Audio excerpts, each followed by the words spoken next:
You're listening to Bigfoot Society, and I'm Jeremiah Byron. In this show, we go beyond the campfire stories to bring you firsthand encounters from people who say they've seen something impossible, from backwoods trails and remote mountain haulers to quiet farms and crowded highways. The stories come from everywhere, and each one leaves us with more questions than answers.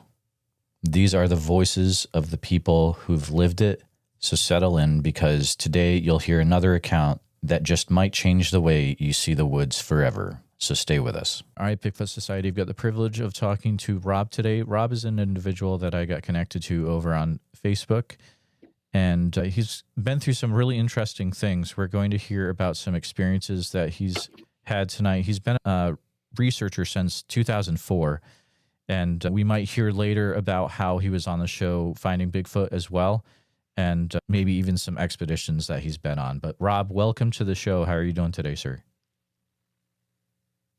I'm doing great, Jeremiah. I'm doing great today. Fantastic. I've lived in Idaho for a number of years. I moved here in 1976, and I've lived here since. But we moved from Beaverton, which is from Beaverton's over by the Portland area. It's like a suburb of Portland. And I remember hearing about a little bit of tidbits about Bigfoot over there. And I think I remember going to a Bigfoot movie, like an old one. And so it was, I don't know if that's where the seed got planted or what, but I was very young when we were in Oregon. I was 6 by the time I'd turned 6 that summer when we moved here. So I was pretty young. Gotcha. And as you're going along and starting to get more into the subject, was there a experience that you had that really set things off? Maybe you're out in the woods and you see something or hear something that really affected you? So my first real experience was when I went to a BFRO, like the other expeditions. I think that was 2006 when I went to my first one. And so we didn't have sighting or anything like that, but I know on that trip, there was a few guys that I guess did a cast with plaster of Paris, and we had some movement up in the trees, and we could see it, whatever it was swaying in the trees, we could see it on the therm. And it was just checking us out, watching us. And so that was my first experience with that. And then after I got home and I was just continuing to do research on my own or with my friend, I hiked up up in the Foothills, there's these little areas that you can hike into. And I found like a deer kill. And I don't know what it was that killed it. It could have been a person, obviously, but it was very unusual. Front legs were missing, no head, and it had a twisting motion on a vertebrae, which I thought was unusual. No hide. Hide was totally stripped. And also what was left of the hide, there was like pieces of the hide, like in a circle around this deer kill. It was just really weird. Pieces of fur or whatever you want to call it, hair around the deer kill. And I just thought that was, if a person didn't do that, I can't think of anybody else, and no animal that I know could have done that. And that was the next step. And I sent some of that stuff to Autumn Williams and asked her about it, because I sent her some pictures and it was just inconclusive. And then from there was my experience Loon Lake, which is up by McCall. Me and a friend had quite a hair-raising experience of Loon Lake.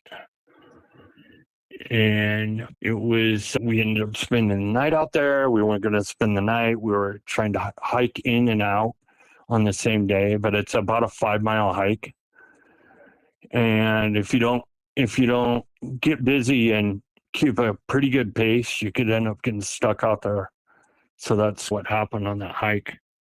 So we got stuck out there, ended up spending the night, ended up seeing something that I had no answer for. And we saw yellow eye shine. And we always felt like we were being tracked, which I thought was unusual. I've never gotten that feeling before, but we definitely had that feeling that night. And my friend thought when he looked out in the woods, we were on a trail, right? Like a four-wheeler trail that we were following. And we were following the trail, and he thought he saw something jump over a log, he said. And yeah, that experience was pretty wild. We also, in the middle of the night, heard what we thought was a siren, which I've heard this thing can make all kinds of noise and do all different kinds of things. And I didn't know what to think at the time. If I could have got out of there, I would have. But we're talking in the middle of the night, like 11 p.m., something like that. And it was just pitch blackness. And we just heard this. Sounded exactly like a siren out in the middle of the forest. And we're just looking at each other like, what was that? And so by the time we got out of there, it was morning, and we could hear these calls high up. Like, probably, I'm going to guess my phone was dead, so I couldn't even look at my phone to see what time it was, and I didn't have a watch then. But we could hear, or higher up, we could hear something sounded like it was calling, and I said to my friend, I'm like, what is that? And he goes, I don't know, is it kids playing? And I'm like, I don't know, man. It's 6 a.m. Kids are going to be playing up on a hillside somewhere. It sounds pretty unlikely to me. And it sounded, if you've ever heard the Ohio Howl online, that's similar to what it sounded like was the Ohio Howl, but off in the distance. We heard that for a good, I don't know, over an hour for sure, hour and a half. And at the time, we were just trying to get out of there. And then it was crazy because my friend and I got separated. And then because I'd been walking so long, and I took my shoes off, my boots. And I just left my boots on because I was afraid I wouldn't get them back on. So I didn't take them off or anything, even at night. And so I just left my boots on. And I told my friend, I was just like, run ahead, get help, do anything, just so we can get out of here. And so I was trying to stay put, but I was trying to see if I could find where he went, because we ended up going on a different trail out than we came in on, which I knew was a huge no-no, but I didn't want to separate. And finally, this guy on a motorcycle pops up, and I'm just sitting there, because I could hear him coming my way. And he's, you Rob? And I go, yeah. And he goes, get on, I'll bring you back to camp. And I'm like, what? Where's Tori? He goes, don't worry about it. Just get on, I'll get you over there. And I'm like, okay. So I hopped on his dirt bike, and he brought me back to where his camp was. And we were a good few miles away from the car, even when we were at his camp. So it set us back pretty far, but luckily it brought us back to my car. And yeah, it was a hair-raising night. Nothing I've ever experienced, for sure. Wow, that's extremely lucky for you guys at the end. So this is like an alpine lake about 6,500 feet up, it looks like, when I look it up. Yeah, Loon Lake, yeah. Okay. And there's an old plane wreck back there from like World War II, and those guys had to it was pretty wild. We went and looked at it and everything. And the wreckage of the plane is still there, but they took all the electronics and everything out. Yeah, it was something to remember for sure. And yeah, once we got out of there, I was just happy to be out of there finally. Yeah, I don't blame you. What year was this again? Yeah. So when that happened, I believe that was 2009, I want to say. Yeah, I think it was 2009. Gotcha. I believe. So you said you saw some yellow eye shine. How high up was that eye shine, would you approximate? Yeah, and it was really weird. The eye shine wasn't very high. It was like maybe 4 to 6 inches off the ground. And they were almost like orbs, lowly lit, yellow. The weird thing is it was only maybe 15 to 20 feet from us at the most. And I was just sitting there with my mouth open going, what in the heck is going on here? But like the next morning, we checked for tracks. We didn't see tracks. We didn't see any. There's nothing there. Granted, it's hard ground, but for something that big, you would have thought it would have left some kind of a mark. And we could not find nothing. And it was only the next day when I really thought, when we heard those calls, I was like, that's definitely something. I've definitely heard that online before. And then the whole experience, I'm like, find it hard to be hoaxed. I find it hard that somebody hoaxed us. Oh, sure. For me, yeah. I didn't tell anybody I was even going up there with my parents. And I don't know about Tori, and I don't think he told anybody either. So that was our Harry's experience, because I did not expect it. We didn't have a sleeping bag. We had nothing to stay warm. Granted, it was in July, and luckily I had my pack, and I started like a little fire and gathered up some wood, and so we did that. At least we had something, but still got pretty chilly there even in July. And no shelter up there. It sounds like did you have shelter, to figure out something with that yourself then? Put some boughs together or something? Yeah, we didn't even... Since he and I were like wondering what the heck is going on here, we basically took turns tending the fire and watching it, and took turns sleeping, and then we just went back and forth through the night. And I didn't get much sleep at all, because I closed my eyes and all I could do is picture this hulking figure watching us. So that's all I could see when I tried to sleep. So needless to say, I didn't get much sleep. And so that was basically what we were doing, just going back and forth, trying to make sure the fire was going.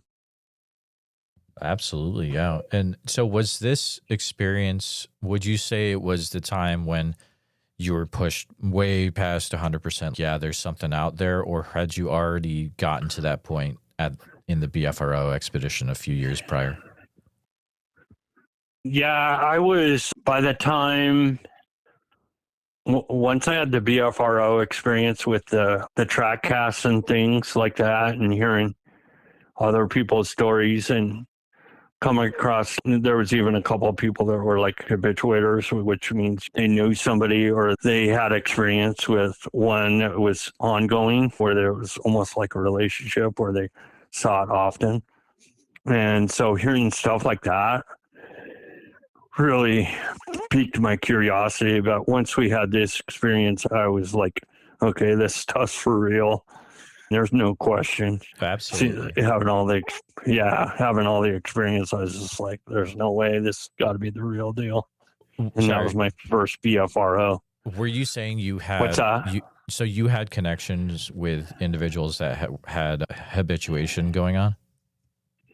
Yeah. When I went to that BFRO expedition, people would share stories and went back and forth, and you get a lot of people asking you what your experience is with this and that. And I hadn't had any experience. That was my first time. So I was trying to get my feet wet, trying to figure out how to research this and how to get out there and do it on my own.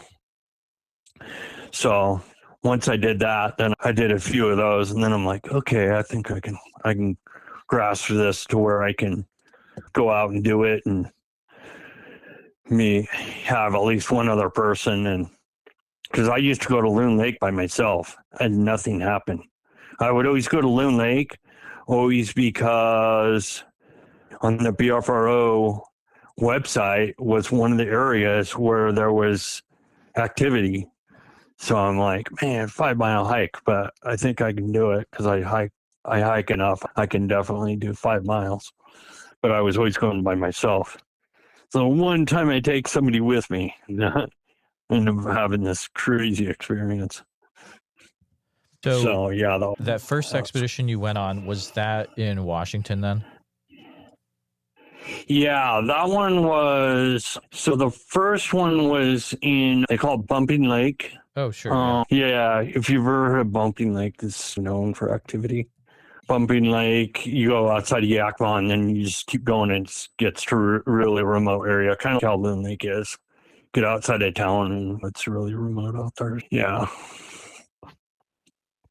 Gotcha. So 2006 Bumping Lake, which is a location that's really well known in the community now, for sure. A lot of people know about that area. I don't know if it was still the same back then, but we definitely had stuff going on. Just we definitely had something going on with it.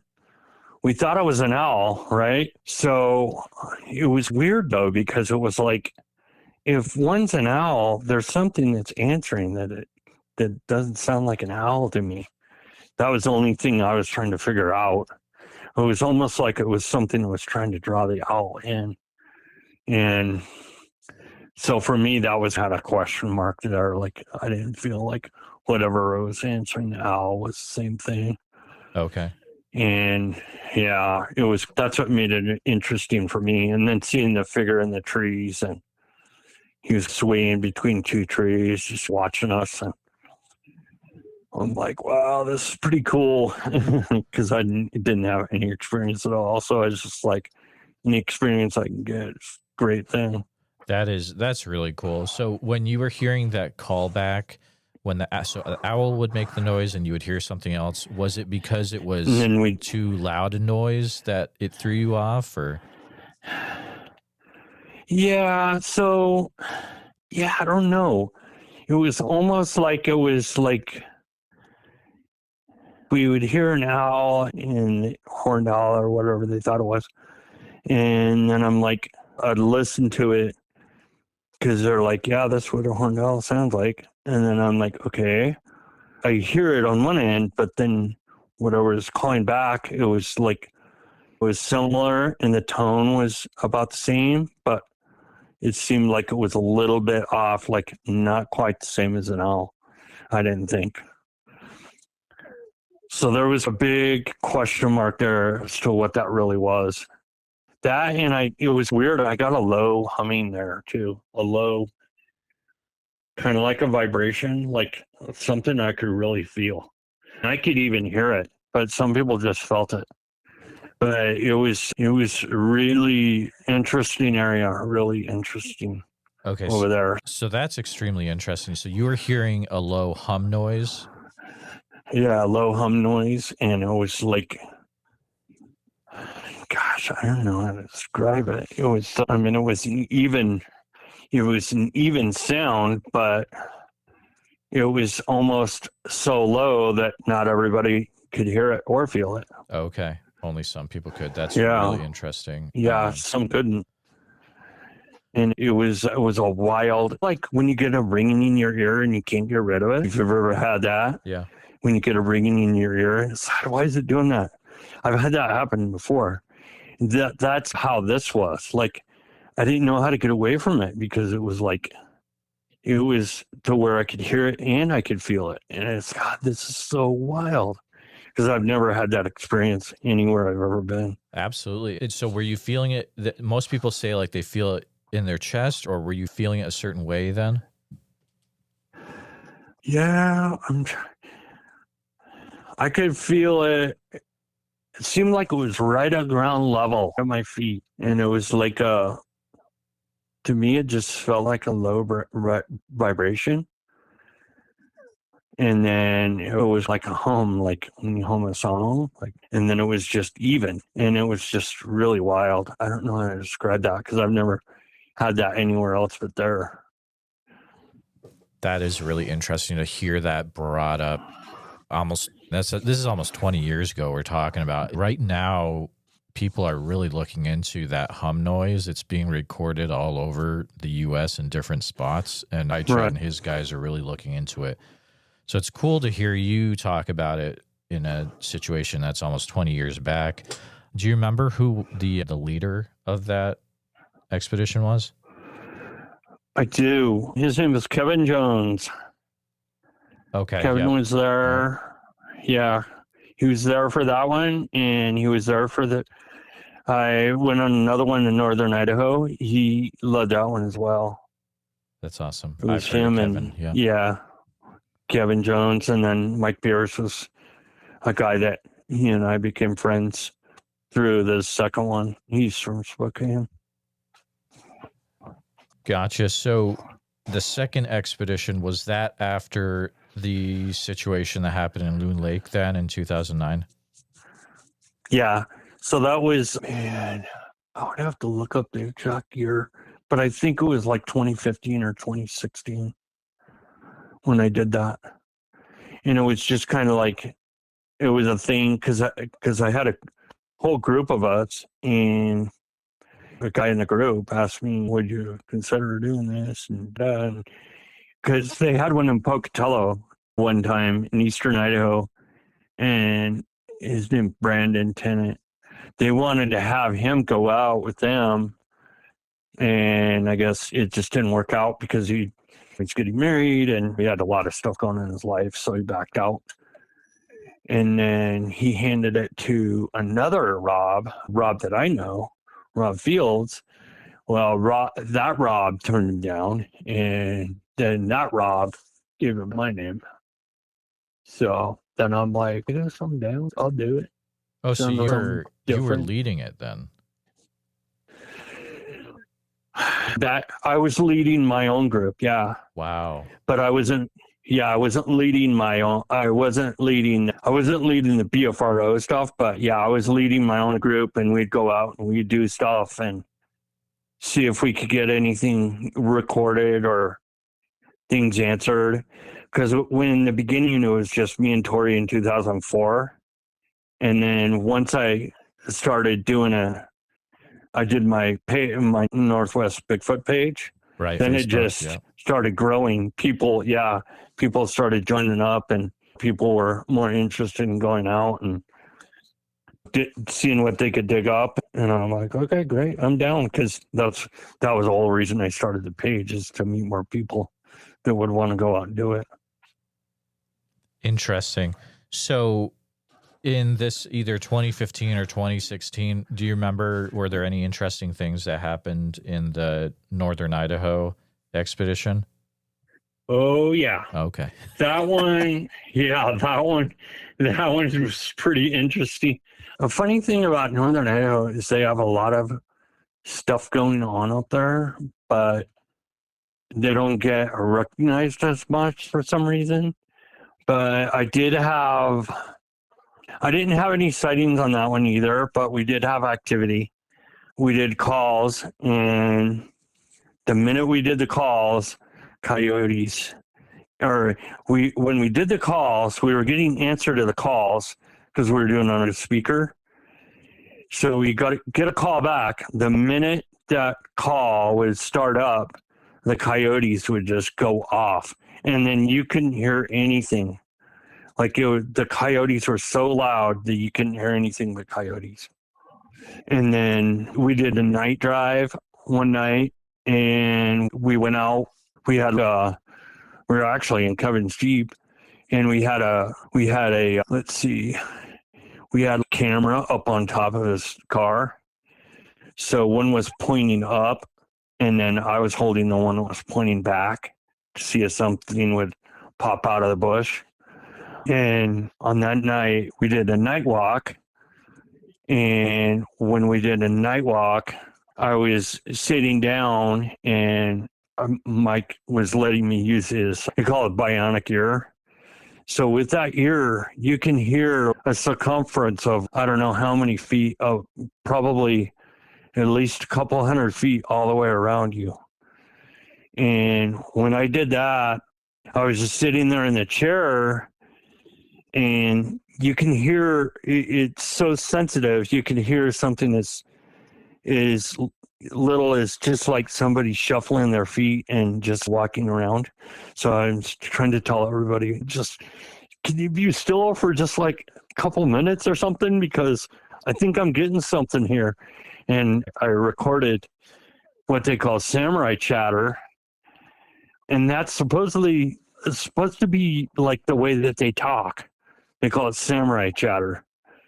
And it was funny when you played it back, it almost sounded like Scooby-Doo because he did like a little funny laugh almost. And it was really, really wild. It sounded like gibberish.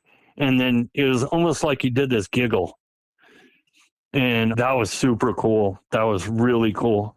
And he played it for the group and everything the next day. So that was pretty awesome. So your buddy got that recorded. It's not something that you recorded, though? No, because I used his equipment. Gotcha. Yep. And I've always wanted to just get that soundbite of that, of just like 5 or 6 seconds or whatever it is, because I'd been using it for about an hour, but that was the one little tidbit I got. And then also my buddy the next day asked me, he was like, he thought I was playing a joke on him. He was like, "Were you messing with me last night?" And I'm like, "No, why? What's going on?" He goes, "Because something was pressing up against my tent." And he goes, "It was almost like a face." And he goes, "I thought for sure it was you." And I go, "No, man, it was not me. I was freaking out." So it definitely was not me. I know that. And he said it was like a face pressing itself against his tent. Oh, really? So he could see like the outline of a face? Wow. He could see like the outline of a face on the from the inside of it. So he told me. And I'm like, I don't know what to tell you, but it was not me for sure. And I've heard different things. Like I've heard, like my friend said he did an M&M thing, and he set out M&Ms in a certain order. And then he said, like in the morning, like M&Ms were still there, but they're rearranged in different order. So there's definitely stuff going on. I don't know how they communicate, but I think that could be a way that they communicate. I haven't figured it out. Yeah, I mean, there are definitely a lot of really interesting experiments that people have tried to try to get communication going. I think that would definitely be a version of it. Sometimes, man, there's one guy where he like would leave a piece of paper and a pen out and then see if they would write something back, tic-tac-toe, all sorts of things. I think that was Kawani who did that in one of his books. But so I've talked to people in Northern Idaho, Kellogg, things like that. So you're saying Northern Idaho, though, is what it sounds like. Yeah. Okay, so I say Northern Idaho. It wasn't way up there. It was, I believe it was between Lewiston and Moscow. So I guess there's a lot of action on the Clearwater. That's what they were telling me on the BFRO when I did Finding Bigfoot. It's a BFRO people, but they were telling me that they get a lot of action on the Clearwater.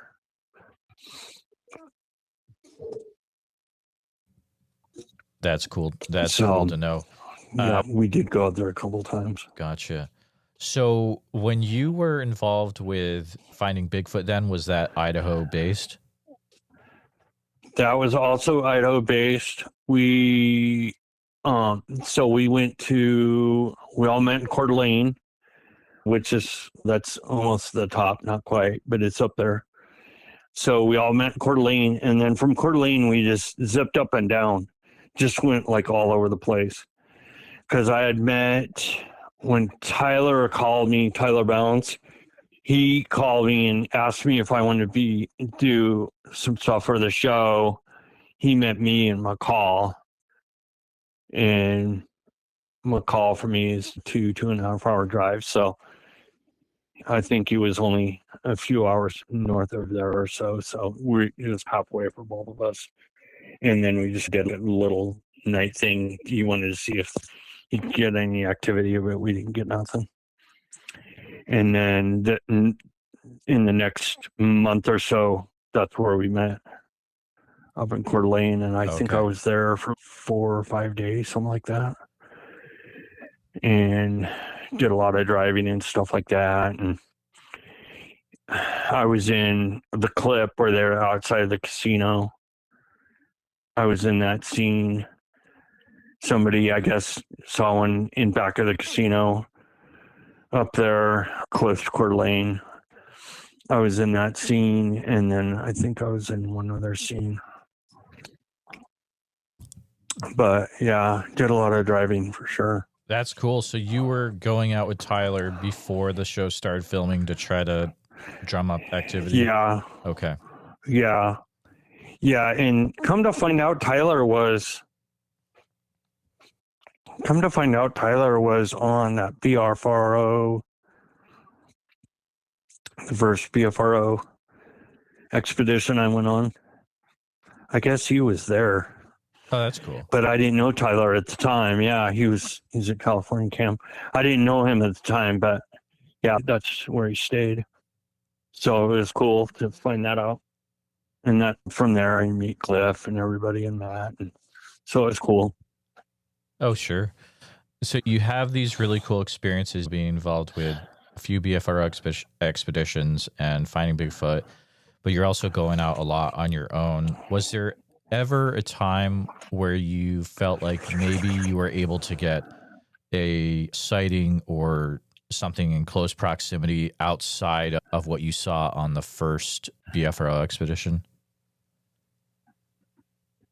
I did have another experience. That's the thing. I had another encounter in the Sawtooth, and I went out with a guy that's Travis. He's in the Bigfoot Lives in Idaho book, the one that the series of books that Becky Cook wrote. And he and I did go out, and we went to an area in the Sawtooth called Redfish Lake, right outside of Stanley there. And we definitely felt like we were being tracked. And it was one of those things. For something so big, it doesn't make a ton of noise, but it's enough that you notice it. And then, like, when you stop, it stops. And then you keep going, and then you're hearing it again. And you stop, and it stops. And so it's really wild. But we just hiked a couple miles the first day, because the next day was a longer hike and harder for sure. But the first night we just hiked a couple miles into a campground, and we saw exactly what looked like I don't know what to call it. Some people say that's the portal, but it looked like a shining light in the sky, and it was only maybe 40 feet above our heads. And I was like, "Do you see that?" And he goes, "Yeah, I see it. And I go, "Holy crap, what the heck is that?" And he's, "I don't know." And I'm like, "I don't know either."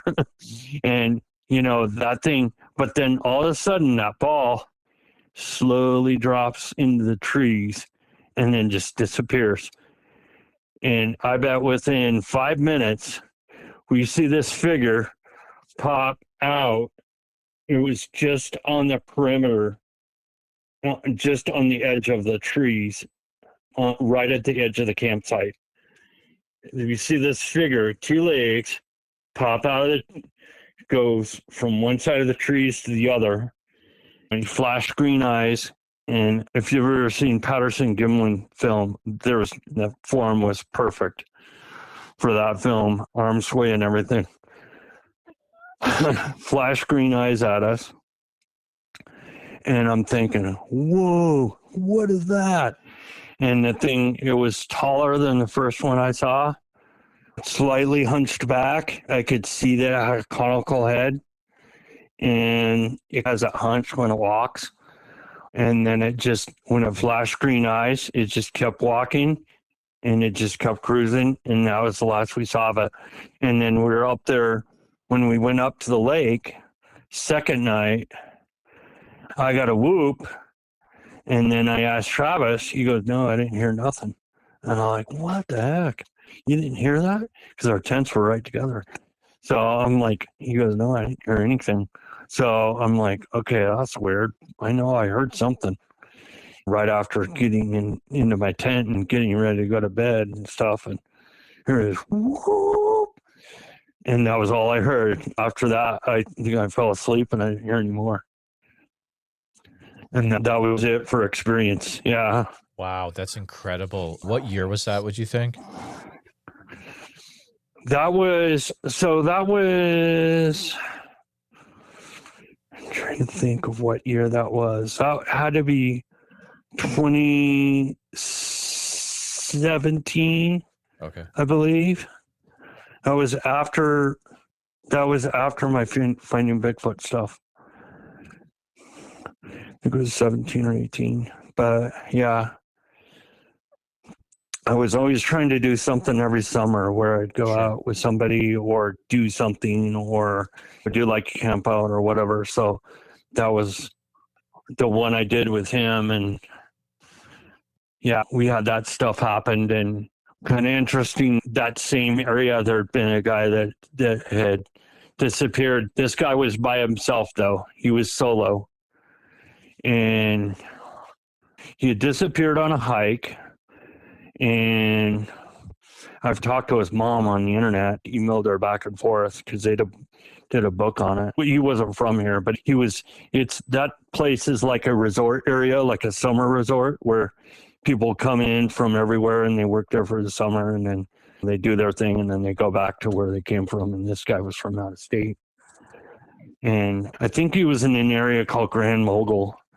I think that's where they were searching, and lo and behold, they had searched this area, like the guy that was heading the search and stuff, doing the search and rescue for it. He said they'd searched a certain area like at least 3 or 4 times, and they came back, and some of his stuff was like laid out on the trail, almost like it was meant to be found. Oh, wow. Oh, yeah. Man. So it's one of those, yeah. And so it's one of those where somebody actually disappeared and they could find him. And that was I think that was about 10 years before I did that hike. That's why I wanted to go to that area. I was like, okay, we need to see if we can get over there and figure out what's going on. Okay. After talking to his mom. It looks like Grand Mogul is a mountain peak that's just outside of Redfish Lake. Okay, yeah. Gotcha. Interesting. Wow. That is quite the encounter you guys had. So was it around dusk, or what time of day was it that you had that happen? Ours was right around dusk. It was light enough to where I could see color on the fur and see what color it was. But it was to the point where it was starting to get dark. But I could clearly see a light brown color on the fur down to where like it was almost blonde on some of his leg. It was, I would say it was dusk. Sun wasn't quite behind the mountain, but it was close. Sure. The next day, were you able to find any tracks? Did you look around over by where it was? We tried to look around and we tried to see if we could see anything. Of course, couldn't find anything, couldn't see anything. It would have been walking in grass, but at least you would think you'd see something where it was pressed down or something like that. But the way this thing moves is so stealth. It's almost like I've heard different stories on how it moves. Oh, sure. Absolutely. And I've heard story where like it was even keeping up with a car and the car was going 50 miles an hour. Oh, yeah. I'm like, oh my gosh. Yeah, I've heard that before.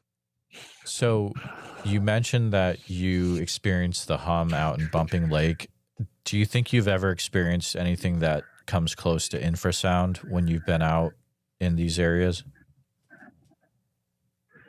That's what crossed my mind was that infrasound or was it something else, since not everybody could hear it and I could also feel it too. I've never experienced anything like that anywhere else that I've ever been.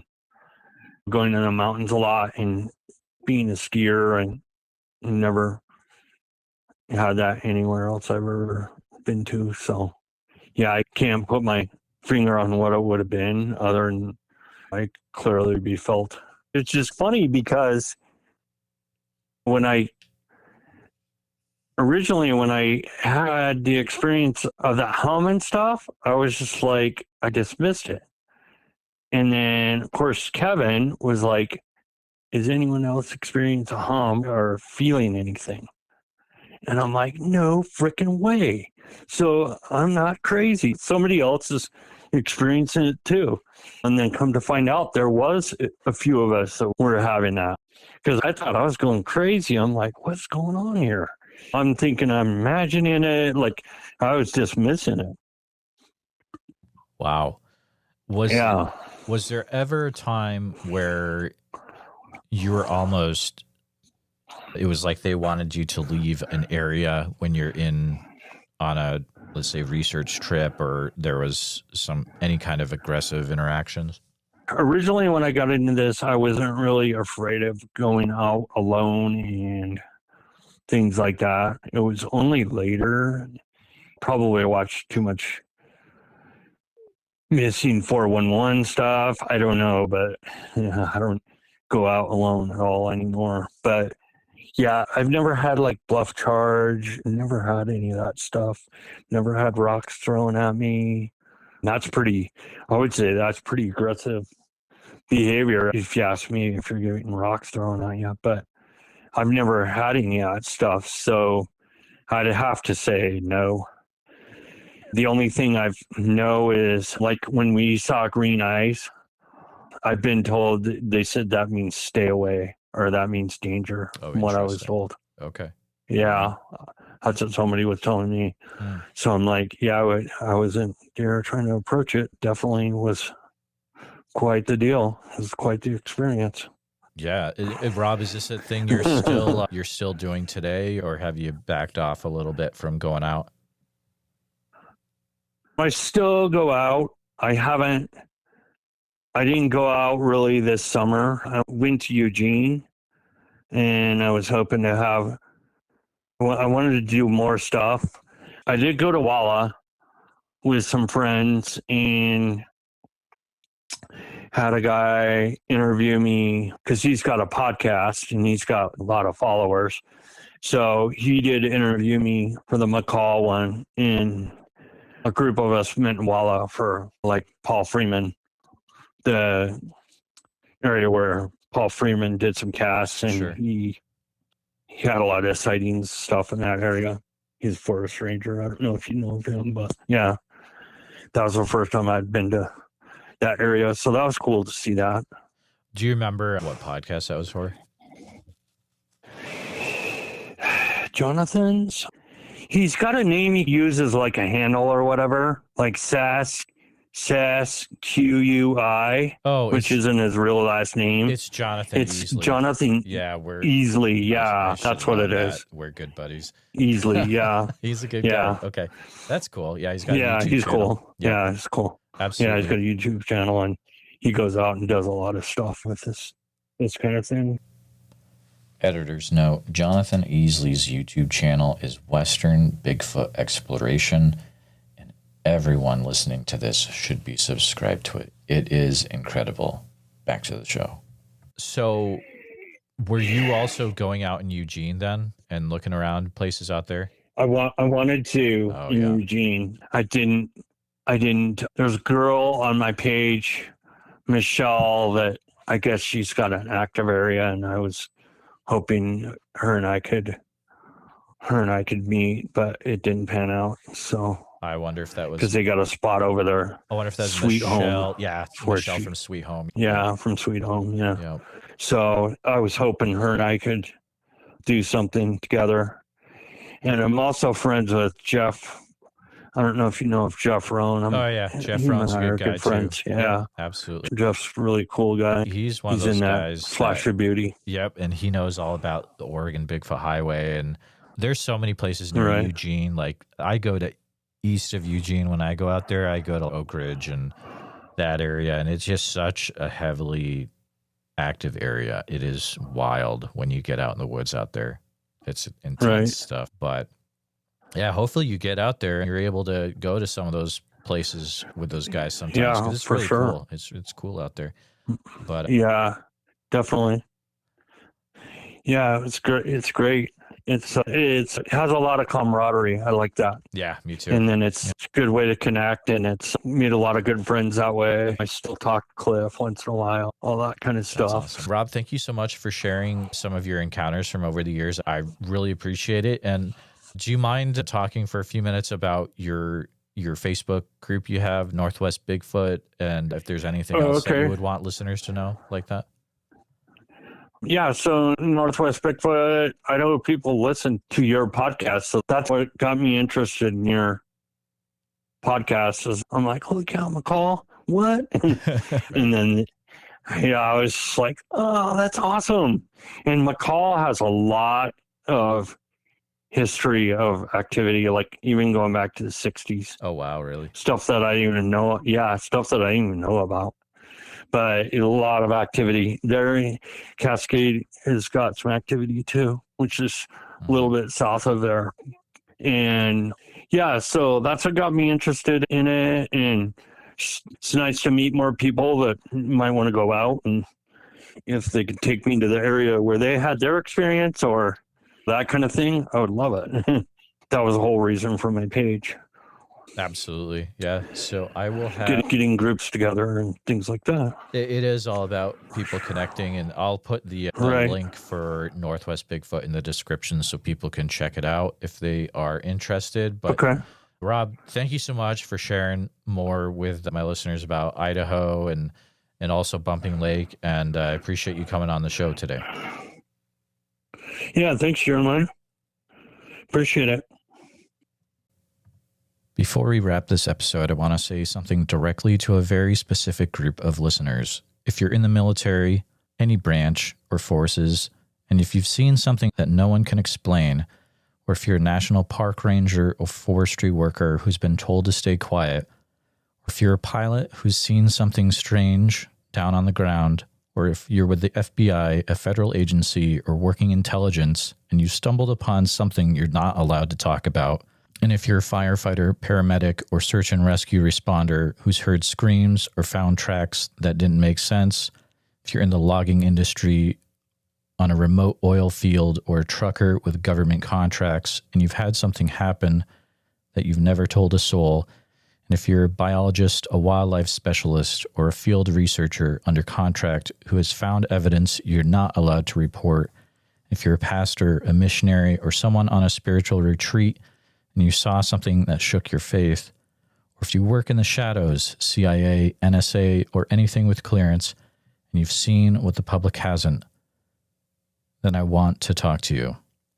Even if it's anonymous, you can reach me at bigfootsociety@gmail.com.